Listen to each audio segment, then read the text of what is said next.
Doctora Julieta Moreno Molina es médica, especialista y magíster en bioética, consultora en bioética con experiencia en desarrollo de lineamientos y normatividad relacionada con la bioética, entre ellos ejercicios de derechos al final de la vida, toma de decisiones y conflictos del curso de la vida. Es conferencista para eventos académicos y de sociedades científicas sobre el tema de decisiones en escenarios críticos, cuidados al final de la vida, bioética y salud pública. Le doy la bienvenida a la doctora María Lucía Zamudio. Muy buenas tardes para todos. Muchas gracias, Carmenza, por la presentación. Es un gusto saludar, como siempre, a los afiliados de la Fundación. No es la primera vez que tengo la oportunidad de conversar con ustedes de temas siempre coyunturales y necesarios. Nuevamente celebrar el espacio como todos los años de conversar directamente con sus afiliados sobre temas de interés al respecto del final de la vida. Creo que este, si bien ha sido un año muy complejo, muy difícil, no debe dejarse pasar que estamos estrenando una Carta de Derechos de Personas Afiliadas al Sistema que dentro de la novedad hace parte de los esfuerzos para garantizar una atención integral en fin de vida y que ha facilitado ciertas medidas específicas frente a la atención dentro de la pandemia. Entonces, voy a estarles compartiendo la pantalla, voy a apagar la cámara mientras converso con ustedes esta presentación corta para que tengamos un espacio de preguntas al final que sea lo más orientador posible para ustedes. Bueno, cuando nosotros hablamos de derechos de las personas en el sistema de salud, hay que tener en cuenta que siempre se ha pensado en términos de paciente, de la figura del paciente que requiere atención y que esa transformación en la línea histórica ha transcurrido de muchas maneras, en especial en las últimas décadas, transfigurándose. Dependiendo de cómo sea la relación médico-paciente, así se nos reconocerán como personas o como sujetos de cuidado o en lo absoluto no como sujeto de derechos, dependiendo de la relación médico-paciente y qué tanta autonomía se le reconozca a la persona como paciente para autodeterminarse, informarse y reconocer la información necesaria para atender sus necesidades frente al bienestar y la salud, tendríamos la posibilidad de titularnos o no en derechos. Por supuesto, las últimas décadas han generado un cambio muy profundo en la manera en la que se relacionan los profesionales de la salud con las personas afiliadas a los sistemas de salud y cuando estas personas son pacientes. Básicamente lo que hemos tenido es una gran transición a el reconocimiento de la participación directa de los pacientes en las decisiones frente a su propio cuerpo, frente a sus procesos de cuidado. Y el gran hito inicial de este reconocimiento fue el proceso de consentimiento informado. Sin embargo, sabemos que la realidad dista mucho del reconocimiento del lenguaje de este tipo de derechos y que cada una de las instituciones profesionales y personas que hacen parte del sistema sanitario tienen una percepción de quién es el otro con el que están teniendo una relación directa en esa relación de cuidado. Sin duda, el contexto de la pandemia actual agita esa relación tal y como la conocíamos, porque genera una circunstancia excepcional en la cual se restringen los derechos individuales. Nos ha pasado a todos, desde el aislamiento hasta la imposibilidad de decidir si se usa o no una mascarilla en el espacio abierto, porque hay un ordenamiento directo de cumplir con esa estrategia de prevención, o como le sucedió a las personas mayores de 70 años con una reducción muy importante de sus derechos individuales frente a la autodeterminación. Entonces, en esa confrontación de una promoción de reconocer los derechos a las personas y a los sujetos individuales, aparece una nueva coyuntura histórica en la cual se dice hay que reducirse en la posibilidad de autodeterminarse y de tener independencia. Sin duda esto es un choque y no hay que perder de vista que el paciente tradicionalmente ha sido considerado un receptor de decisiones. La pandemia reafirma de alguna manera esa circunstancia. La salud pública nos está diciendo qué debemos hacer todos como individuos y como pacientes. Entonces eso agita un poco el contexto de los derechos, no exclusivamente en términos de autodeterminación, sino también de garantía del cuidado. Cabe decir que este asunto de que las personas sean sujetos de derechos bien definidos, con amplia capacidad de decisión sobre las pruebas diagnósticas, opciones de tratamiento, incluso el rechazo del mismo tratamiento, hizo un salto, como decía previamente, de ser un mero espectador al que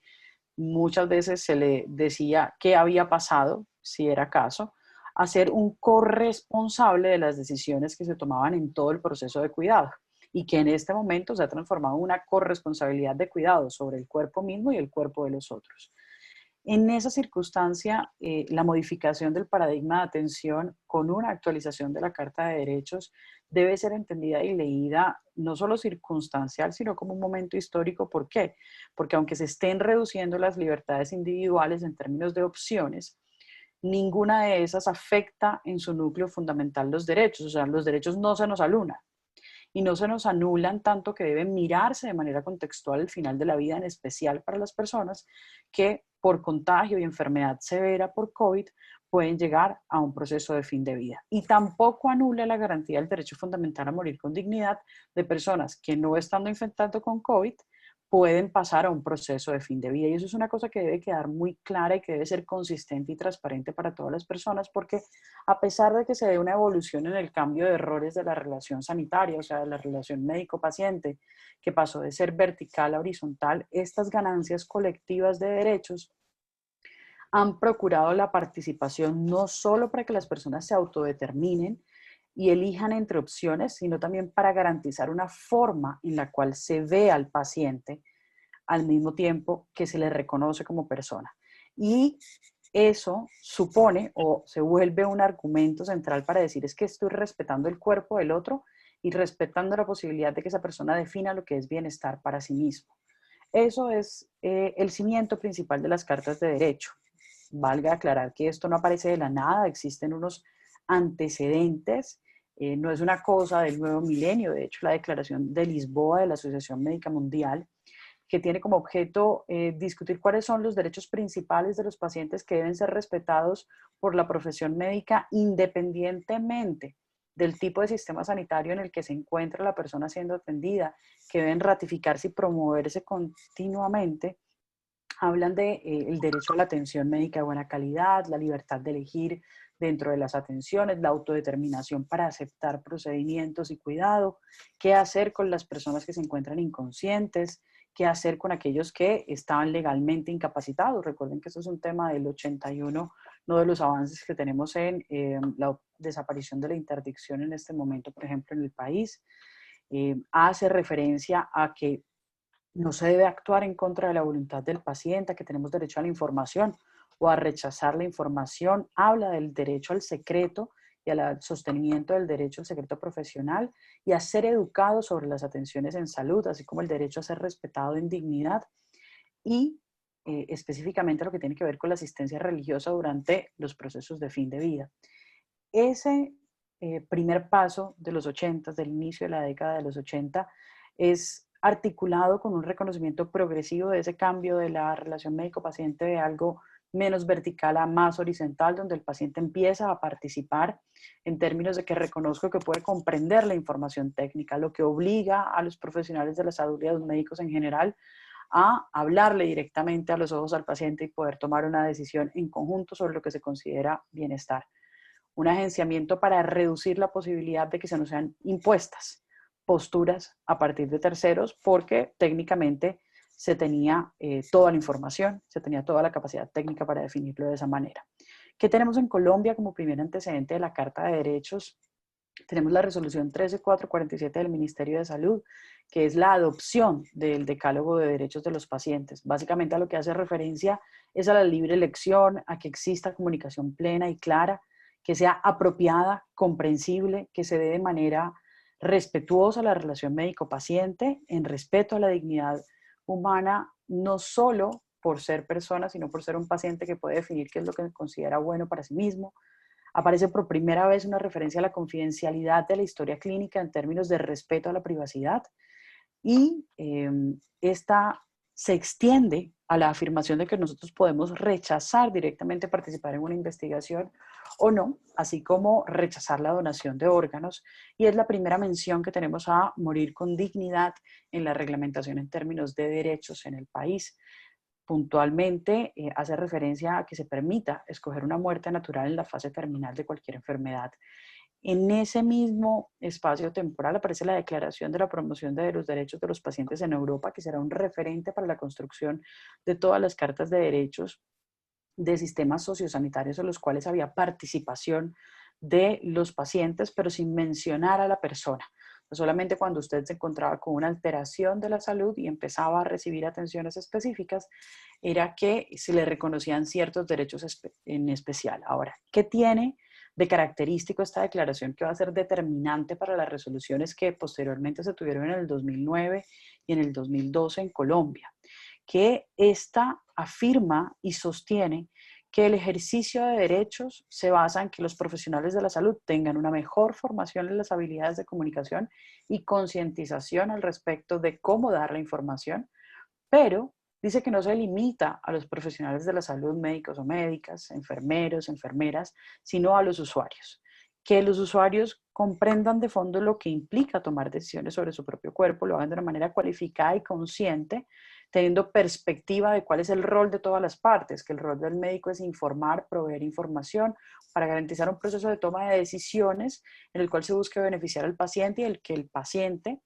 tiene una responsabilidad de cuidado directo con respecto a esa información que está recibiendo. O sea, hay una corresponsabilidad y en esa corresponsabilidad aparece el respeto mutuo y la reciprocidad al respecto de cómo debe darse la relación médico-paciente para la garantía de los derechos en la salud. Ahora, en términos puramente de atención sanitaria, a lo que nos invita es a reconocer los derechos humanos fundamentales de todas las personas, no promover un trato indigno, sería como el eje principal, pero en especial a proteger la integridad de la persona y no someterla a tratos crueles o que se consideren inhumanos. Y es una de las primeras relaciones directas con la prevención de la prolongación de la condición biológica o el maltrato relacionado con la obstinación terapéutica o procedimientos que el paciente no considera beneficiosos al final de la vida. Lo que vemos en términos de resoluciones en el país en el 2009 son las resoluciones listadas en la diapositiva que ustedes ven. Básicamente lo que dan son recomendaciones o lineamientos directos para las EPS, IPS, tanto del espacio contributivo como el subsidiado, como de la afiliación especial, sobre qué información debían contener las cartas de derechos que ellos le entregaban a las personas que estaban afiliadas al Sistema General de Seguridad Social en Salud en Colombia. Antes del 2009 no habíamos tenido ningún cambio frente a la adopción del decálogo de los derechos de los pacientes de la resolución de 1991, lo que quiere decir que durante todo ese intervalo en el país no se reconocían de manera directa más de 10 derechos específicos a las personas afiliadas al sistema de salud. Esas resoluciones del 2009 básicamente daban instrucciones de cómo incluir ese contenido del 91 en cartas de derechos específicas, pero no había tenido mayores modificaciones hasta que aparece la resolución 4343 del 2012, que estuvo vigente en el total de 8 años, que aparece porque la Corte Constitucional le ordena al Ministerio de Salud unificar esas resoluciones que estaban para diferentes sistemas de afiliación en una sola carta. Y lo novedoso frente a esta es la reiteración de la corresponsabilidad en el proceso de toma de decisiones. Entonces no se limita a decir existen derechos, sino que estos derechos traen unos deberes y que dentro de esos deberes pues hace parte el autocuidado para la definición de bienestar. Otras cosas adicionales que nos aparecen en la 4343 del 2012 y que la hacen un documento de referencia para la construcción de otras normativas y políticas de atención en final de vida son la posibilidad de tener acceso a una segunda opinión, la posibilidad de solicitar de manera directa una historia clínica para conocer toda la información al respecto del proceso de cuidado realizado,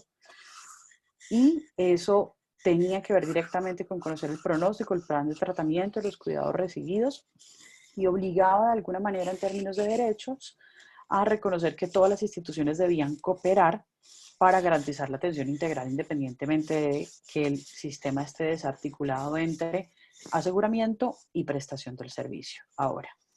frente al derecho fundamental a morir con dignidad, que es como lo conocemos en este momento de la historia, la resolución 4343 del 2012 hace una única referencia a morir con dignidad y es en los mismos términos de la resolución de 1991, respetar la voluntad de las personas de elegir un proceso de muerte a través del curso natural de la fase terminal de la enfermedad. Aunque hace algunas menciones al rechazo terapéutico o la posibilidad del rechazo terapéutico, no lo hace de forma directa en el final de la vida. Todas estas son cosas que son analizadas frente a la necesidad de actualizar la Carta de Derechos bajo dos circunstancias importantes. La primera, la aparición de la Ley Estatutaria en Salud, que es la Ley 1751 del 2015, que en uno de sus artículos, específicamente en el artículo 10, hace referencia a que se tiene un bloque de derechos y deberes de las personas afiliadas al sistema relacionados con la prestación de la salud. En su artículo 10 hace referencia a la dignidad, a la posibilidad de rechazo, a no ser obligado a recibir un tratamiento en contra de la voluntad, a la integralidad de la atención, a la posibilidad de ser reconocido como un miembro activo en la relación médico-paciente. Estamos hablando de 2015. Quiero llamar la atención en términos de lenguaje histórico porque tal vez una de las cosas que más ha impactado en el desarrollo del ejercicio de derechos ha sido la evolución jurisprudencial del derecho fundamental a morir con dignidad. De hecho, en ese espacio del 2012 al 2017-18 que empieza a hacerse la revisión de fondo de la actualización de la Carta de Derechos, aparece un total de 4 sentencias relacionadas con el derecho fundamental a morir con dignidad, en las que se hace referencia a la posibilidad que el desconocimiento de los derechos impida un goce efectivo de la salud y una definición apropiada de bienestar para las personas que están afiliadas al sistema, pero además para quienes están haciendo alguna recepción, o sea, para quienes son pacientes.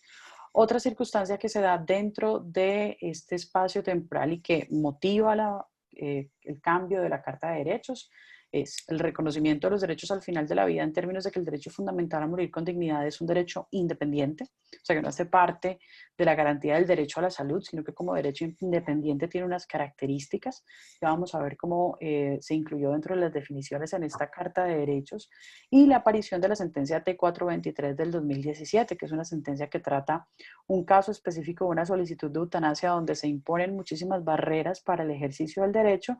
y se desinforma continuamente a la paciente que está haciendo la solicitud de eutanasia, y en esos términos, al analizar la Corte Constitucional tal circunstancia, reconoce la falencia, la ausencia de información y de claridad para el agenciamiento de los derechos, por lo cual le ordena al Ministerio gestionar una Carta de Derechos en la cual se ponga en conocimiento público de los usuarios del sistema sus derechos y deberes en lo concerniente al derecho fundamental a morir dignamente. Lo que quiere decir que se da una indicación muy concreta al respecto de cómo se diferencia el ejercicio de información frente a todos los procesos de cuidado en general, frente a lo especial y expedita que debe ser la información frente a las opciones que tenemos al final de la vida. Esta resolución es una resolución muy amplia, básicamente expide regulación al respecto de cómo las EAPBs, o sea, todas las entidades prestadoras de salud de los regímenes especiales, contributivo y subsidiado, deben elaborar y además entregar a la persona afiliada y al paciente la Carta de Derechos para que tengan información adecuada y suficiente para el ejercicio de sus derechos en general. ¿Qué busca? Que la persona pueda ser respetada como persona y también cuando se transforma en paciente o sujeto de cuidado. Hace una referencia muy importante en términos de la inclusión del concepto persona para evitar la discriminación por cualquier tipo de pertenencia o condición étnica, de sexo, identidad de género, orientación sexual, edad. Esto es una Carta de Derechos que es muy amplia frente al ejercicio de derechos de niños, niñas y adolescentes, y es algo que se le debe también a la sentencia relacionada con el derecho fundamental a morir con dignidad de niños, niñas y adolescentes. De la misma manera que en el papel, porque estos son marcos normativos para desarrollar otras conductas, hace un reconocimiento explícito a que no debe hacerse ninguna discriminación por religión, creencia, cultura, opiniones políticas o de cualquier índole en términos de condición social, costumbres, condición económica y sobre la intimidad. Esto es un asunto de reconocimiento de que la persona no se limita a recibir las atenciones del sistema, sino que hace parte de un continuo de cuidado que incluye la definición de su bienestar. En el capítulo de derechos vamos a encontrar información sobre el derecho a morir dignamente o el derecho fundamental a morir con dignidad en prácticamente todos los capítulos específicos, además del capítulo especial y concerniente al derecho fundamental. En la atención médica accesible, idónea y de calidad y eficaz, que es el primer ítem en el que esta nueva Carta de Derechos se separa, aparece frente al reconocimiento, como les decía, de que niños, niñas y adolescentes no solo se les debe garantizar un desarrollo integral para su salud, sino el derecho fundamental a una muerte digna y que esto está especialmente protegido. Además, se habla de poder contar con la mejor asistencia médica disponible, incluyendo la atención en una enfermedad incurable avanzada o en una enfermedad terminal, garantizando específicamente que se respeten los deseos del paciente frente a las posibilidades que la IPS tratante ofrece, lo que quiere decir que se debe informar y garantizar calidad y accesibilidad a información para la atención durante el fin de vida. Y cuando se habla de la mejor asistencia médica posible, de manera concreta, indica incluyendo el final de la vida. Entonces tenemos una ratificación de que esto es parte del proceso de cuidado y que no debe estar limitado a una alternativa de muerte natural, sino que es un proceso mucho más grande y más grueso. Cuando se habla de dignidad humana, por ejemplo, que había sido el rol de aparición frente al proceso de muerte en los documentos anteriores, se retoma lo establecido por la ley estatutaria en salud, y es que ninguna persona deberá ser sometida a tratos crueles, inhumanos o que afecten su dignidad de ninguna manera, de la misma forma que no será obligada a soportar sufrimientos evitables, lo que incluye, por supuesto, la visión del cuidado paliativo, de la adecuación del esfuerzo terapéutico y el acceso a la eutanasia, de así considerarlo en el marco de valores del paciente. En ese sentido, para la protección de la dignidad humana, esto en el capítulo general se hace referencia a que la persona puede elegir dentro de las opciones de muerte digna según corresponda a su escala de valores, algo que se profundiza específicamente en el capítulo concerniente al derecho fundamental a morir con dignidad. Frente al derecho a la información, aparecen cosas muy importantes para quienes trabajan específicamente en esta área y tiene que ver con la posibilidad de representación para la toma de decisiones en términos del mejor interés, o sea, que el hecho de que el paciente esté inconsciente no pueda tomar decisiones no quiere decir que no se deba informar directamente a su representante y a su familia, sino que en casos de autonomía progresiva, sea por niños, niñas y adolescentes o por reducción del estado de conciencia de manera temporal, se debe buscar la manera de hacer partícipe al paciente en la toma de decisiones, o sea, para que haya algún tipo de expresión. Y por último, se describe como un derecho, dentro del derecho a la información, el ser informado oportunamente por su médico tratante sobre la existencia de objeción de conciencia debidamente motivada. Esto es un asunto que no se había tocado previamente en ninguna carta de derechos, pero que hace parte de la complejidad del desarrollo y de los planes de reconocimiento del agenciamiento de las personas y de cómo barreras impuestas por los juicios de valor o la postura moral de algunos profesionales en la posición de mantener la relación de poder sobre el paciente impedían el ejercicio de derechos. Frente a la autodeterminación, el consentimiento y la libre escogencia, se reitera lo previamente dicho en términos de aceptar o rechazar cualquier tratamiento en términos de que no se considera apropiado para sí mismo.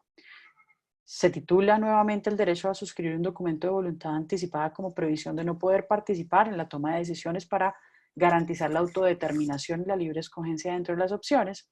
y cita nuevamente la posibilidad del rechazo a la presunción de donación. En términos de confidencialidad y a la asistencia religiosa, no hay ninguna citación específica, pero se incluyen de manera directa dentro del manejo a la historia clínica para evitar la exclusión de las atenciones para personas que no están haciendo parte del proceso de atención de cualquier solicitud de muerte anticipada o que está en contradicción con las preferencias del paciente. En el numeral 4.5, ya específicamente el capítulo concerniente al derecho fundamental a morir dignamente, se incluye por primera vez un glosario de cuáles son los términos mínimos que deben conocer las personas para poder ejercer este derecho. Si recuerdan, cuando empezamos esta presentación, yo les hice referencia a que todas las cartas de derecho están centradas en poder dar información para que la persona participe y determine qué es lo que considera es relevante en el proceso de toma de decisiones, cómo se le debe garantizar el concepto de bienestar, y específicamente para el final de la vida es muy importante, cuando tenemos tantas opciones como sucede en el país, que haya claridad al respecto de cómo se accede y qué se garantiza dependiendo de en qué momento del final de la vida me encuentre y cómo debe garantizarse ese tipo de derechos ante la limitación concreta que hay para acceder a la eutanasia, por ejemplo, solo frente al diagnóstico de una enfermedad terminal. Lo primero que hace es traer la definición específica del derecho fundamental a morir con dignidad, la cual se define como las facultades que le permiten a la persona vivir con dignidad al final de su ciclo vital, permitiéndole tomar decisiones para enfrentar el momento de muerte. Hace referencia a que, por supuesto, esto no se limita a la anticipación de la muerte o al cuidado paliativo del final de vida, sino que también debe contenerse o estar relacionado con la adecuación de esfuerzos terapéuticos, permitiendo que no solo sea una conducta médica en la cual los médicos dicen, momento, puede que nos estemos excediendo, o definitivamente este paciente no se beneficia, sino que ratifica la posibilidad de que las personas o sus representantes puedan decir, llegamos hasta este punto, no queremos una prolongación biológica de esta vida o no queremos prolongar el sufrimiento. Todo ese listado está dentro de la resolución en términos de glosario con todas las definiciones específicas, y esta separación también nos permite en términos muy concretos y en términos muy relacionados con lo que sucede con COVID, poder hablar de la aparición de una enfermedad o de la proximidad de la muerte, no relacionada con un diagnóstico específico, sino con una condición clínica de fin de vida. Entendiendo condición clínica de fin de vida como esta circunstancia donde el cuerpo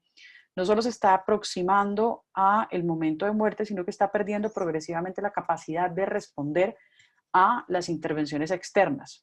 lo que quiere decir que ya no hay suficiente energía o posibilidad de responder positivamente a control de síntomas o tratamientos específicos. Y eso no es exclusivo de las enfermedades crónicas, irreversibles y progresivas, sino que puede serlo también de eventos agudos como accidentes de tránsito, eventos de ahogamiento o en este caso un curso de una enfermedad infecciosa que evoluciona rápidamente y que puede llevar al momento de muerte. Si yo tuviera que resumirles de qué trata este capítulo, les diría que lo contienen estos 8 puntos. Primero, que nos sentamos en el proceso de información para reconocer las opciones y que habiéndose reconocido que la persona está construida por mucho más que ser paciente, debe ser el eje principal de la toma de decisiones para definir qué acepta, qué rechaza, y eso incluye medios, procedimientos, tratamientos, insumos, tipo de atenciones, con un objetivo: que todas las actuaciones que se hagan sobre ese cuerpo y que propendan por el cuidado integral sean proporcionales y racionales, no solo sobre el cuerpo de la persona, sino sobre el sistema de salud. Por otra parte, se delimita de manera muy concreta el derecho a la adecuación del esfuerzo terapéutico, no solo para prevenir la obstinación terapéutica, sino para evitar prolongación biológica de la vida por estados intermedios como estados vegetativos persistentes o permanentes, o compromisos neurológicos de estados de mínima conciencia en los cuales se han hecho esfuerzos muy importantes y después de una evolución específica se identifica que no hay ningún pronóstico específico positivo que se adhiera al marco de valores de esa persona antes del evento o de su familia. Recibir el apoyo psicológico, médico, social para el paciente y la familia es una cosa también adicional y actualizada dentro de la Carta de Derechos, porque era una limitación muy importante desde la esfera asistencial en términos de, este es el paciente, yo estoy atendiendo al paciente y si su familia está afiliada a otra entidad, pues yo no le puedo garantizar las atenciones. Eso es una cosa que se tendrá que renegociar en términos administrativos, pero hace parte de los derechos que se le deben garantizar a paciente y a su red de apoyo y familia en el proceso del cuidado integral. Y por último, se ratifican las opciones de muerte digna en términos de cuidados paliativos y acompañamiento del proceso de fin de vida, en el entendido de no querer ni acelerar ni retrasar el momento de muerte, ratificando que la prioridad es la calidad de vida durante ese proceso, o la anticipación de la muerte a través de eutanasia. Ahora, todos esos 7 puntos que ustedes han escuchado hasta ahí pueden estar contenidos en el ejercicio del derecho a suscribir un documento de voluntad anticipada, del que por supuesto este es un grupo que conoce a fondo este derecho. Ahora, una pasada muy rápida al respecto de las definiciones que están dirigidas dentro del momento de muerte y que quiero que vean cómo se nos distorsionan un poco en el escenario contextual del tema de COVID, es el asunto de cuidados paliativos, porque como les decía hace un momento, había una percepción general de que la atención integral estaba orientada a la proporcionalidad y al cuidado apropiado de algo que progresaba, que era irreversible, que era degenerativo, pero que con la modificación a las condiciones clínicas de fin de vida se traslada más a esta posición. lograr la mejor calidad de vida posible para el paciente y la familia en el término de la condición de fin de vida en la que nos encontremos. Esta es la definición tal y cual se encuentra en la resolución. Esta sí es nueva y es diferente a lo que habíamos revisado en algunas sentencias, que se habla de limitación del esfuerzo terapéutico, de readecuación del esfuerzo terapéutico, se habla de la búsqueda de unos nuevos objetivos. Básicamente nos pide que reinterpretemos la noción de daño en términos del bien común. ¿Cuál es el mejor interés de esa persona que está recibiendo unas atenciones? La adecuación del esfuerzo terapéutico implica tanto retirar cosas que ya se han puesto como no iniciarlas. ¿Para responder a qué? A que una situación pudiera resultar en daño o sufrimiento o ser desproporcionada entre los fines y medios terapéuticos. Y esto tiene una connotación muy importante en la posibilidad de la escasez de recursos durante la pandemia. No quiere decir que no se vayan a garantizar atenciones, sino que las atenciones deben buscar ser siempre proporcionales. Por supuesto, estar en una circunstancia de excepcionalidad no reduce todos los derechos ni los anula, como lo habíamos mencionado en el inicio de la presentación. La definición de eutanasia en la actualización normativa nos queda ya delimitada un procedimiento médico en el cual se induce activamente la muerte de forma anticipada bajo el cumplimiento de unas condiciones que son las condiciones de despenalización vigentes en el país: enfermedad terminal, sufrimiento secundario a la misma, tras una solicitud voluntaria, informada e inequívoca de esa persona, que puede estar contenido en un documento de voluntad anticipada como única forma de consentimiento directo tanto para la solicitud como para la reiteración. Ahora, hasta aquí esto es el escenario en neutro, la evolución histórica de ese reconocimiento al agenciamiento y cómo se ha concretado en un acto normativo, en una regulación que nos permite exigibilidad como personas afiliadas al sistema o cuando somos pacientes, y que es la piedra angular de la relación médico-paciente, o deberá serlo hacia adelante en términos de información, dignidad, legibilidad, autodeterminación, confidencialidad. Pero ¿qué pasa cuando las condiciones cambian en general? La Carta de Derechos no desaparece. Sin embargo, empieza a hacerse una circunstancia de ponderación al respecto de esas situaciones fundamentales o de cimientos de la Carta de Derechos, porque empieza a tener problemática en términos de garantía. Por ejemplo, la autodeterminación, el consentimiento y la libre escogencia. Como hemos visto en muchos sentidos, el desarrollo de la libre personalidad es probablemente uno de los derechos fundamentales más reducidos dentro de las primeras fases de la infección, el contagio y el control de comportamientos, lo que empieza también a tener impacto directo en la atención médica accesible, idónea, de calidad y eficaz. Una de las primeras transformaciones de los procesos de aislamiento fue la imposibilidad de asistir a la consulta externa, de tener acceso a procedimientos programados. Sabemos que mucha de la información que recibimos durante la primera fase del proceso de la fase de contención era una información que estaba en constante cambio y, como lo mencionaba el expositor que me precedía, sigue estando en constante cambio, lo que hace que el proceso de toma de decisiones no necesariamente se debilite, pero que sí requiera una conexión continua al respecto de cuál es ese nuevo estándar de bienestar. La confidencialidad ha sido otro de los grandes perdedores. Vemos cifras constantes al respecto de número de infectados,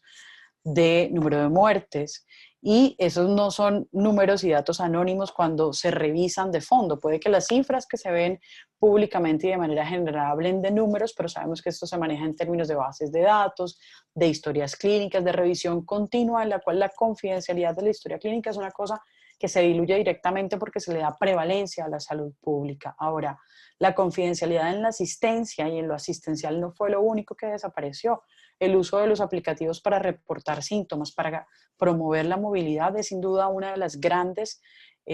circunstancias de debilidad de los derechos dentro de los procesos asistenciales y de autocuidado, porque no solo tienes que confiar en que el otro se cuida, sino notificar cómo te encuentras para que confíen en que te cuidas de alguna manera para ciertos espacios. Esto es una cosa que probablemente llegó para quedarse en muchos sentidos, pero que complejiza la relación de autocuidado y de confianza sobre el proceso de transición. Insisto, Si bien esto no modifica de fondo los derechos que tenemos, sí los pone en un plano de ejercicio diferente, en especial una que se traslada de estar enfocada en la atención al individual, en el reconocimiento directo de estos derechos de manera constante y continua, hacia una atención más enfocada en lo público, lo que genera una presión en los recursos, no solo en los recursos de microasignación, como las camas de unidades de cuidados intensivos, espacios de hospitalización, o lo que veremos eventualmente con el asunto de vacunación, sino que impactan la forma en la que se da toda la asistencia sanitaria en general. El ejemplo de la consulta externa y de los eventos programados va a tener un impacto en la enfermedad crónica previsible en términos de tratamiento de otras enfermedades, por ejemplo, como las oncológicas, que van a hacer que nuestros derechos como personas afiliadas al sistema se vean disminuidos. Ahora, todo esto ha sido enfocado en términos de riesgos y ha sido enfocado en términos de riesgos de no tener más enfermedad y no tener más mortalidad.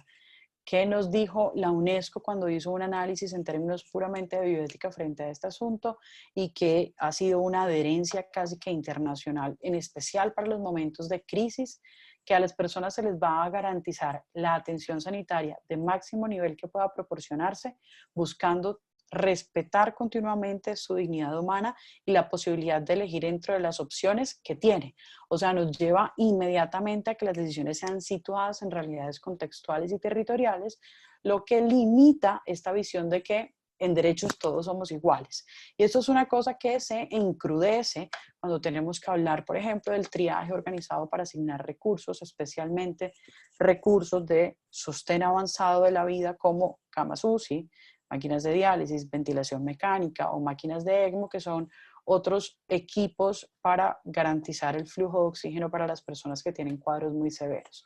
Frente a lo que nos compete en términos de fin de vida,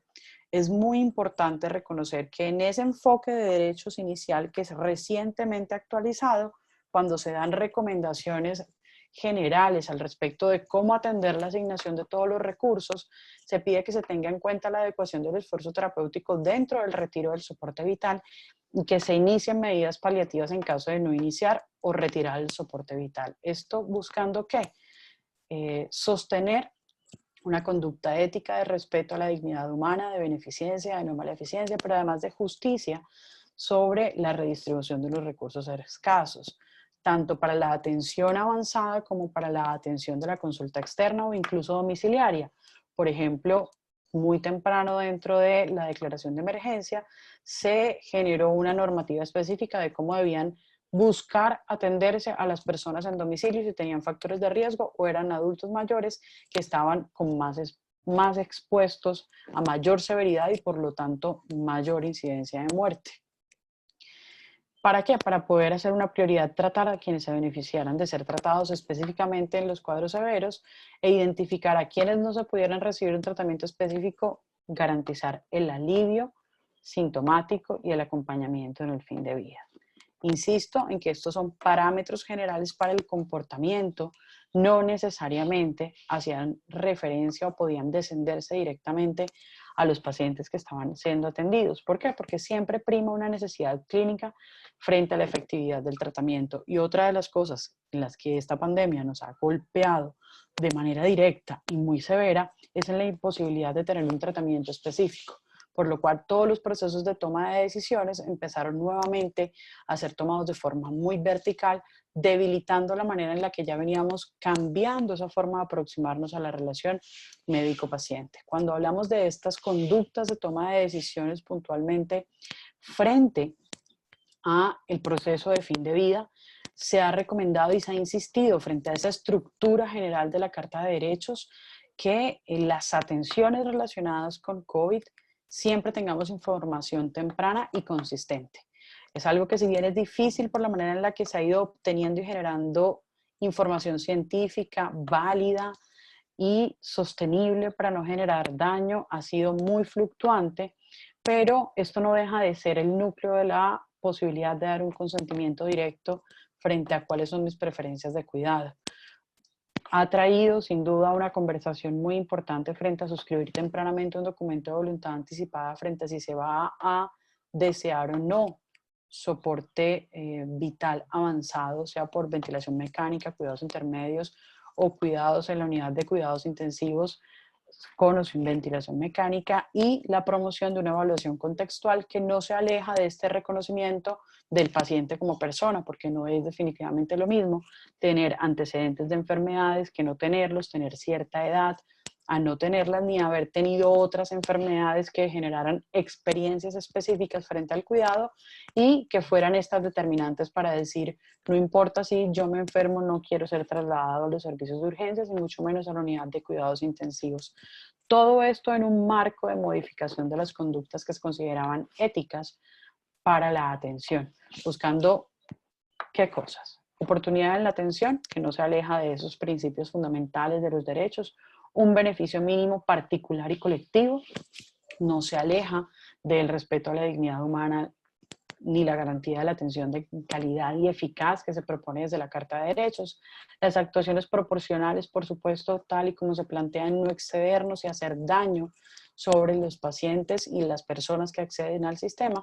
Y lo que más ha pesado tempranamente en las discusiones y era cómo se iban a redistribuir los recursos. Dentro de esa redistribución de los recursos, una cosa que se fue quedando atrás y que se pudo traer a flote y llamar de manera muy enfática a que fuera tenida en cuenta en términos no solo de triaje organizado para asignar los recursos, sino para garantizar la atención integral, fue el inicio de medidas paliativas para el acompañamiento de fin de vida de las personas que por el diagnóstico de enfermedad por COVID llegaran a un momento de muerte, en las cuales se debía orientar específicamente hacia el control sintomático, la disminución de la ansiedad, la disminución del ahogamiento y con ello la posibilidad de recibir sedación por conforto terminal para evitar el sufrimiento asociado a la condición clínica. Pero otra de las cosas que, vinculado al reconocimiento del derecho fundamental a morir con dignidad, pudo ser delimitada fue la posibilidad de la reubicación del paciente por fuera de la unidad de cuidados intensivos, en el espacio hospitalario, o incluso se consideró en los espacios domiciliarios, aunque eso tiene un gran riesgo en términos de salud pública, es una cosa que hace parte de las condiciones a evaluar y de cómo nos debemos comportar frente a la persona como el eje principal de la toma de decisiones, en una atención evidentemente moral y de salud pública frente a quiénes y cómo se cuida a los demás para el manejo de una enfermedad con alta contagiosidad, pero además con alto daño en el tejido social y la confianza sobre los otros, sobre el sistema de salud y en los medios de cuidado. El acompañamiento dentro del proceso de muerte ha sido una cosa que, aunque se ha debilitado, y eso no lo podemos perder de vista, está titulada dentro de los derechos y no desaparece. Debe garantizarse de la misma manera independientemente de las medidas de barrera, de aislamiento y de prevención para el contagio o el contacto. Y probablemente lo que vamos a tener con mayor impacto hacia adelante va a ser el acompañamiento al duelo de las personas que han fallecido en este periodo de aislamiento, que no han podido darse ritos específicos de cuidado del duelo, despedidas, transiciones espirituales, pero en especial una de las cosas que más graves han podido ser en términos reales de la garantía de la atención, más allá de que exista una garantía del derecho, es probablemente el avance que habíamos tenido en la desmedicalización de la muerte en ciertos cuidados y que ahora empieza a verse muy distante con las medidas de protección, aislamiento y exclusión del acompañamiento o incluso de la muerte completamente a solas después de un periodo de hospitalización prolongado. Entonces estamos probablemente frente a un nuevo proceso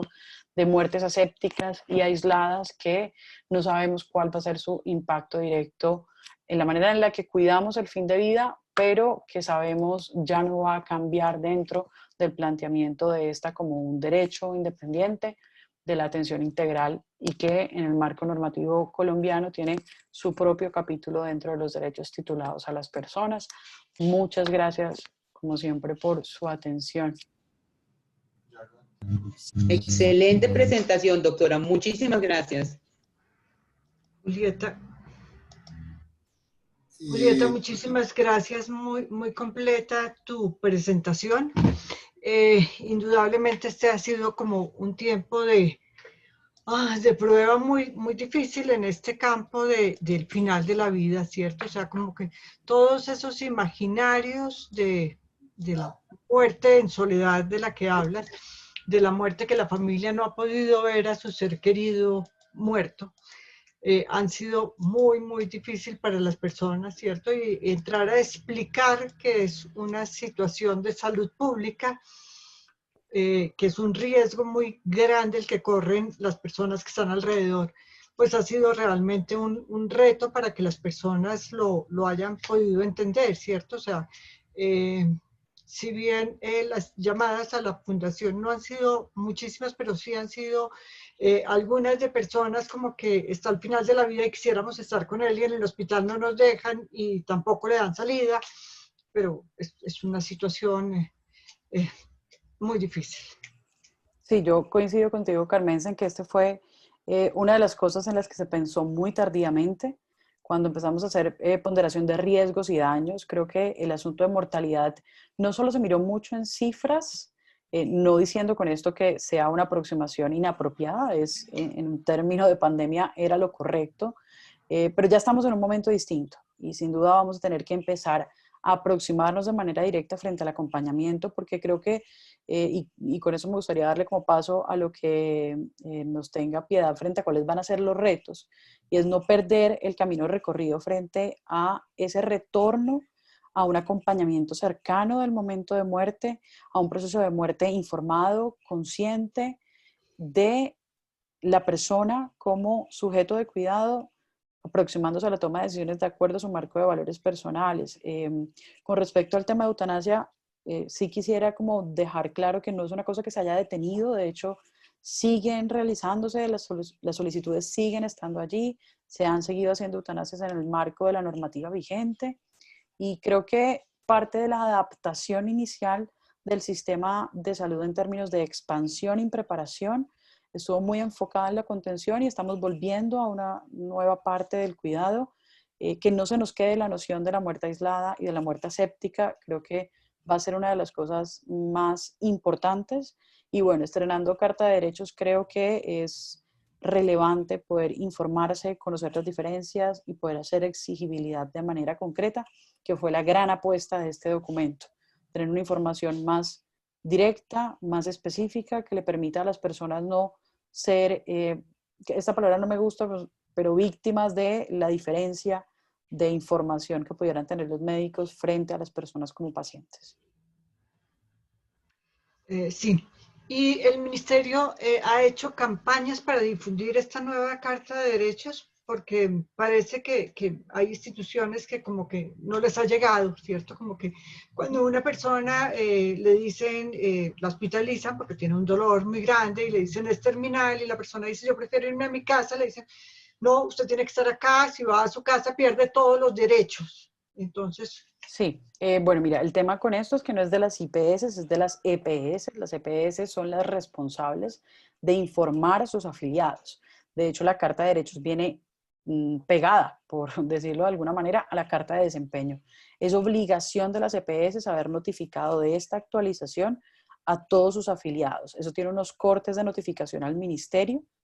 para decirles a tantas personas se las hemos mandado. El asunto de difusión a través de las IPS no es del alcance del ministerio en términos de que la vigilancia y el control le corresponde a la superintendencia. Sí se han hecho espacios de socialización a pesar de encontrarnos dentro de la pandemia porque seguimos haciendo asistencias técnicas, apoyos técnicos a las instituciones y se sacó en su momento pues la publicidad correspondiente dentro de la página del ministerio y por otra parte un comunicado de prensa hace un mes y medio dentro del lenguaje de usted debe garantizársele toda la atención independientemente del momento de emergencia en el que nos encontramos. Es algo muy nuevo, al igual que pasó con otras resoluciones y que pasa en general con la normativa, va a tener una curva y bueno, yo creo que el trabajo de la Fundación es de gran apoyo precisamente en estos espacios, porque el alcance del ministerio en estos términos es dar lineamiento, o sea, decir qué es lo que se va a hacer, cómo y el proceso de aprendizaje de los profesionales de la salud, de las instituciones, empieza a ser una conversación con los otros actores, ¿no? Y ahí es donde aparece el asunto de corresponsabilidad que no debe perderse de vista y que es lo que siempre han buscado todas las cartas de derechos. Ajá. José Manuel tiene una pregunta, puedes hacerla. Sí, Carmenza, gracias. Como decía la doctora Julieta, estamos estrenando derechos y los estrenos a veces son bien complejos y toman un tiempo de adaptación muy largo. A esto yo le auguro un viacrucis bastante largo en tiempo y de pronto hasta en tutelas desde el punto de vista jurídico. Porque en condiciones normales nosotros no estamos preparados para eso. Necesitaría un paciente tener el acompañamiento de una asociación como Derecho a Morir Dignamente, casi que un asesor jurídico, para que lo ayude a que la EPS, cualquiera que sea y cualquiera que sea la institución hospitalaria que lo reciba, acepte y conceda los derechos de la carta que estamos gestionando. Yo lo considero completamente difícil. En las condiciones actuales de pandemia, no es difícil, es imposible cumplir con eso. Lo que yo he sabido, lo poco que yo he sabido de los casos cercanos de gente que ha tenido familiares o amigos con COVID, es que ni siquiera es posible que el familiar vaya a llevar al paciente a la clínica. Lo que recomiendan es que sea una ambulancia la que lo transporte. Es decir, el familiar no puede llegar a la clínica y si por razones de que no hay ambulancia, el pariente o el familiar se ve obligado a llevar al paciente, lo dejan llegar hasta la puerta, como mucho. De acuerdo. Yo creo que el comentario es muy pertinente. Sin embargo, quisiera hacer la diferenciación. Julieta, y lo que pasa de ahí en adelante es todavía es más difícil, porque los familiares quedan supeditados a que la entidad de salud los llame, y generalmente es una llamada al día, donde le dicen está mejorando, o sigue estable, o está inestable, y pare de contar. Es decir, ir más allá de que usted ejerza derechos, de que mire, que no le hagan esto, que él firmó una voluntad anticipada. Eso como que no, en ese momento como que es muy difícil para que tú por teléfono lo hagas valer cuando ni siquiera tienes derecho a tener un contacto frente a frente con un médico o con una entidad. Yo pienso que en estas condiciones, esa carta en condiciones de pandemia es casi que imposible de cumplir. ¿Qué piensa usted, doctora Julieta? José Manuel, creo que es muy importante la anotación que haces frente a la restricción de derechos en términos de lo asistencial de COVID,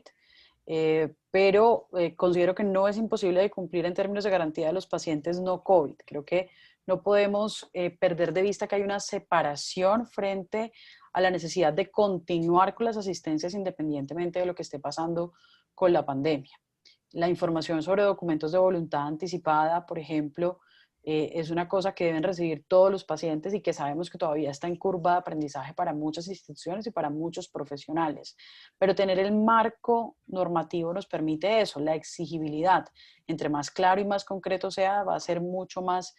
explícita la posibilidad de tener una interlocución y de conversar con los médicos y solicitar ciertas cosas. Ahora, cuando hablamos específicamente del paciente COVID, o sea, del paciente contagiado con enfermedad, con una enfermedad moderada severa, que es el paciente que tiene que ir al espacio intrahospitalario, o severa y de alta gravedad, que es el paciente que está en la unidad de cuidados intensivos, de entrada sabemos que hay una tensión directa sobre la posibilidad de ejercer los derechos porque se le da prevalencia al bienestar general. Eso es una cosa que no depende de que existan los derechos o no, porque no se anulan en su núcleo fundamental, sino que sí los reduce. Y es nuestra tarea, y digo nuestra en términos generales, reiterar que están allí y que no se van a desaparecer por la circunstancia de emergencia, sino que es un asunto temporal y que no puede haber retrocesos. Lo más relevante en este periodo es evitar los retrocesos, que no por la situación de emergencia nos quedemos allí en el aislamiento, en el no dar información, porque si bien tenemos circunstancias muy difíciles, como la separación de las familias, la imposibilidad de hacer ritos para la transición del momento y el proceso de muerte, creo que vamos a terminar no flexibilizándonos, pero sí sensibilizando a los profesionales de la salud que muy tempranamente utilizaron medios virtuales y tecnológicos para el acompañamiento hacia conductas de información más cercana o incluso de acompañamiento dentro de la esfera hospitalaria. Yo creo que nos vamos a empezar a mover un poco más hacia allá y con el paso de los meses, porque además esta resolución es de febrero, o sea, no es de hace 2 semanas ni 3 semanas, ya tenemos casi todo el año transcurrido con ella y lo que la hace diferente en términos de poder exigir información es que su contenido fue trasladado a las recomendaciones del Ministerio para la atención en COVID. Entonces, creo que aunque nuestros médicos y médicas no lo tengan muy claro, sí hace parte como de un contenido general en el cual deben transcurrir las atenciones. Gracias, doctora Julieta. Sí, a mí me siguen quedando muchas dudas. Yo no sé si, por ejemplo, en caso de un paciente con COVID, se puedan poner condiciones a la entidad hospitalaria si él no quiere ser entubado, por ejemplo, independiente de que cuando llegue ese sea el diagnóstico requiere intubación, uno pueda decir, este paciente no quiere ser entubado. Sí, sí se puede rechazar y no solo enfatizado en la existencia de esta Carta de Derechos, sino que es un asunto previo. Sí. ¿No? Esto no aparece, y por eso les ponía los antecedentes, esto no aparece por primera vez con esta Carta de Derechos. La posibilidad del rechazo terapéutico es una cosa que viene desde los 80s y en la circunstancia actual, de hecho, es mucho más fácil que no se insista teniendo la conciencia de la reducción de los recursos, que ahí hay un asunto un poco resbaloso que tampoco debe perderse de vista, a mi parecer, pero bueno, no lo veo tan difícil, a pesar de que hay circunstancias muy graves dentro de la crisis y que hacen parte también de la manera en la que ya nos comportábamos y que una Carta de Derechos no lo solucionan procesos de sensibilización continua, de reconocimiento de esos derechos que ya existían, solo que ahora tenemos una cosa un poco más sólida y más dirigida al final de la vida a lo que teníamos previamente. Muchas gracias. Quiero agradecerte mucho tu participación, Julieta. Ha sido muy esclarecedora. Sé que muchas personas que están aquí presentes no conocían esta nueva Carta de Derechos de Paciente, aunque la hemos difundido desde la Fundación, desde nuestra página web, y lo seguiremos haciendo y seguiremos enfatizando, porque todo ese capítulo referente a la muerte digna, pues nos parece súper importante porque le ha dado un peso súper grande a esto de la muerte digna. Queremos agradecerte muchísimo tu intervención y tu colaboración. Siempre has estado muy cercana a nosotros. Pues muchísimas gracias, Julieta. No, muchas gracias a ustedes, Carmenza. Les dejé en el chat el enlace de la Carta de Derechos para las personas que la estaban solicitando, pero sé que también está disponible en la página de la Fundación. Quisiera aprovechar un par de minutos para dejarlos continuar y con el receso, la pregunta que hace Cristina Villarreal al respecto de qué sugerencias hay sobre el acompañamiento final de vida en el contexto de COVID. Esto es una opinión enteramente personal, Cristina. Creo que deberíamos flexibilizarnos en términos de